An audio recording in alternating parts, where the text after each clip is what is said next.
अल्लाह की एक बड़ी नेमत जिसको हम अक्सर नज़रअंदाज कर देते हैं वो है अच्छी नींद।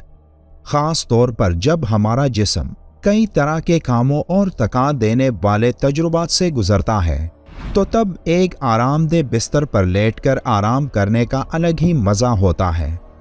नींद हमारे जिस्म के लिए इंतहाई ज़रूरी है क्योंकि हमारे जिस्म को आराम की ज़रूरत होती है और हमारे जिस्म में कुछ अमल ऐसे होते हैं जो सिर्फ तब ही काम करते हैं जब हम सो जाते हैं। इसलिए हर इंसान के लिए नींद ज़रूरी है ताकि जब वो सुबह सवेरे उठे तो ताज़ा दम होकर अपने काम में मशगूल होकर अपने काम को बखूबी पूरा कर सकें। लेकिन बदकिस्मती से हम में से अक्सर ऐसे औकात में सोते हैं जिन औकात में हमें सोना नहीं चाहिए, और इन औकात में एक अहम वक्त फजर की नमाज के बाद सोना है। ये वक्त ऐसा होता है कि पूरी रात अच्छी नींद के बावजूद एक इंसान इस खास वक्त में दोबारा सोने को तरजीह देता है।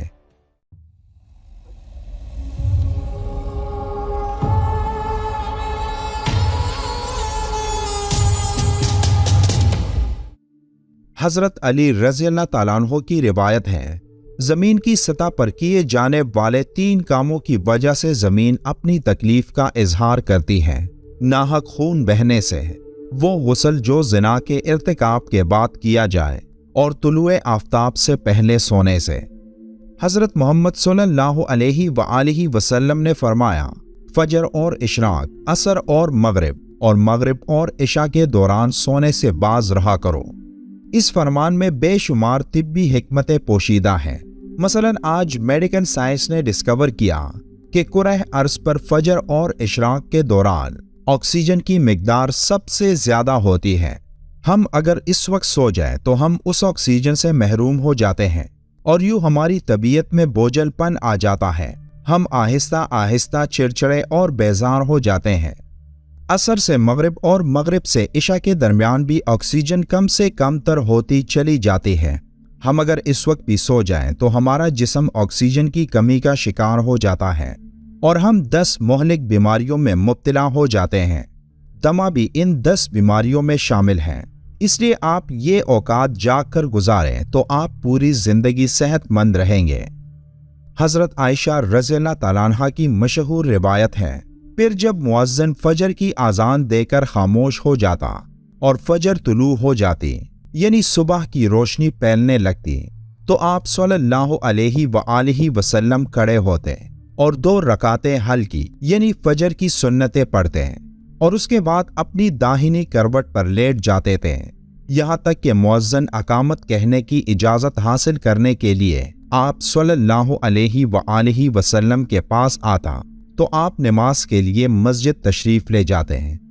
फजर की सुन्नतें पढ़ने के बाद थोड़ी देर के लिए आप सल्लल्लाहु अलैहि वआलिहि वसल्लम इसलिए लेट जाते थे ताकि तमाम रात इबादत इलाही और नमाज में मशगूल रहने की वजह से जो थकान वगैरह पैदा हो जाता था वो थोड़ी देर आराम कर लेने से ख़त्म हो जाए और फ़र्ज पूरी चुस्ती और बशाशत के साथ अदा हो। लिहाजा बेहतर ये है कि जो आदमी रात को इबादत इलाही और ज़िक्रुल्लाह वगैरह में मशगूल रहे उसके लिए फजर की सुन्नतें पढ़कर थोड़ी देर के लिए लेट जाना मुस्तहब है। सैयदा फातिमा रज़ियल्लाहु ताला अन्हा बयान करती हैं, मैं सुबह के वक्त सोई थी कि रसूलुल्लाह सल्लल्लाहु अलैहि वआलिहि वसल्लम मेरे पास से गुजरे और आपने मुझे पाँव से हिलाया और फिर फरमाया कि उठो, अपने रब की तरफ से रिज़्क़ की तकसीम में शामिल हो जाओ और गफलत शार लोगों की आदत इख्तियार ना करो। अल्लाह ताला तुलुए फजर से तुलुए आफ़ताब तक लोगों का रिज़्क़ तकसीम करता है। हमारे इर्द गिर्द ऐसे कई लोग होते हैं जिनको रिज़्क़ की तंगी का सामना होता है।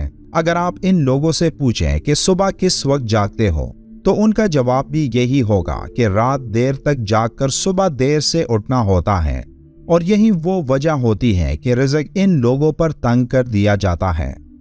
एक हदीस में है कि तुलुए फजर और तुलुए आफ़ताब के माबैन एक घड़ी है जिसमें बंदों की रोज़ी तकसीम की जाती है, और जो तकसीम के वक्त हाजिर रहा वो गायब की मानंद नहीं हो सकता।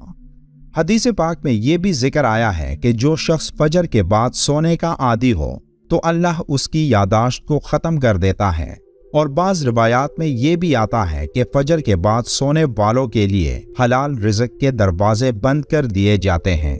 इसी तरह कई लोग रमज़ानुल मुबारक में सहरी के बाद सो जाते हैं और इसी वजह से उनसे फजर की नमाज रह जाती है, जो एक बहुत बड़ा नुकसान है।